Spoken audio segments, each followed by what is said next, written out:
भू गरीबी जुल्म सितम तानाशाही अब हावी है, तानाशाही अब हावी है।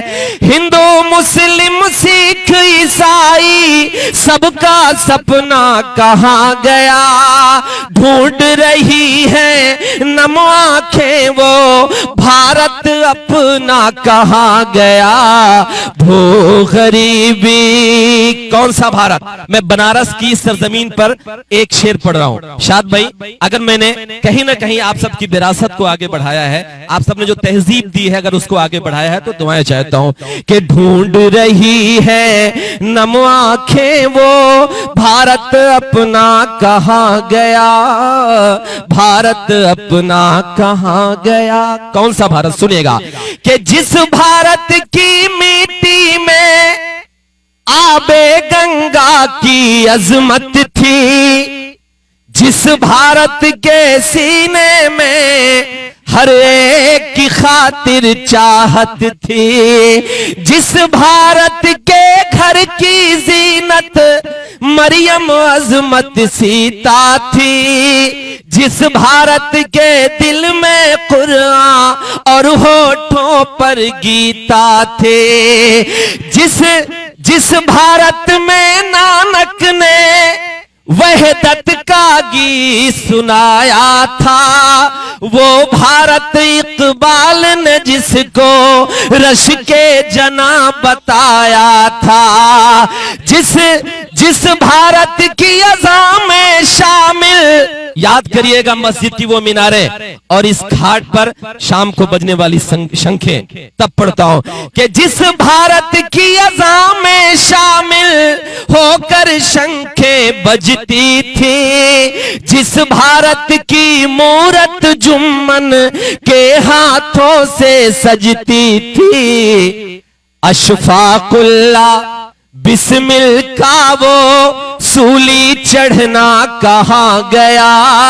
आसिफ भाई, एक शख्स मुसलमान और दूसरा ब्राह्मण एक थाली में खाना खाया करते थे और एक साथ इस देश के लिए शहीद हो। तब पढ़ता हूं कि अशफाकुल्ला बिस्मिल का वो सूली चढ़ना कहाँ गया, सूली चढ़ना कहाँ गया। अशफाकुल्ला बिस्मिल का वो सूली चढ़ना कहाँ गया, ढूंढ रही है नम आंखें वो भारत अपना कहाँ गया। भू गरीबी, इस नज्म का मैं आखिरी बंद पढ़ देता हूं, इसलिए मैं ये बंद पढ़ रहा हूं। इसमें बंद कई है, लेकिन एक मैसेज, एक संदेश में जो मैं बनारस की सरजमीन से पूरे देश को देना चाहता हूं, और इसलिए देना चाहता हूं। राज भाई, रेहान भाई, शाद भाई, आसिफ भाई, आज के 100 साल पहले अल्लामा इकबाल ने एक शेर कहा था। शेर ये कहा था कि वतन की फिक्र कर नादा, मुसीबत आने वाली है। बहन सुनिएगा, अल्लामा इकबाल ने यह कहा था हिंदुस्तान को आगाह करके, वही अल्लामा इकबाल जिन्होंने यह कहा कि सारे जहां से अच्छा हिंदुस्तान हमारा, हम बुलबुलें हैं इसकी ये गुलसिता हमारा।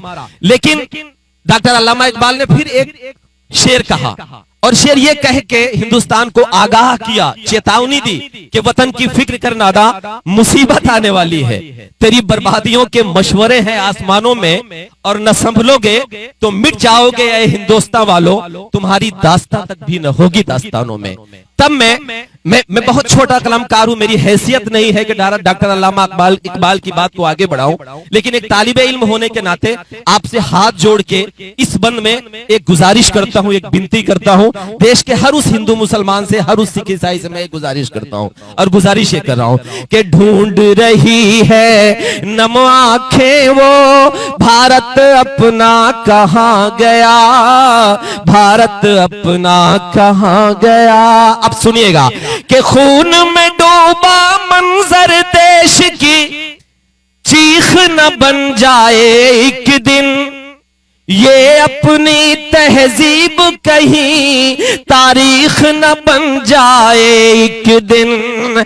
मंदिर मस्जिद के झगड़ों में यूं ही गरबट जाएंगे।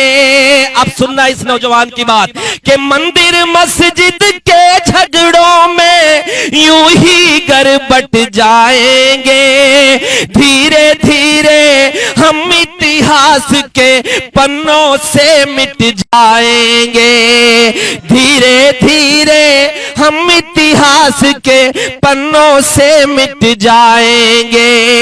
तब इस टूटे बिखरे मुल्क का नाम बताओ क्या दोगे, आने वाली नस्लों को पैगाम बताओ क्या दोगे।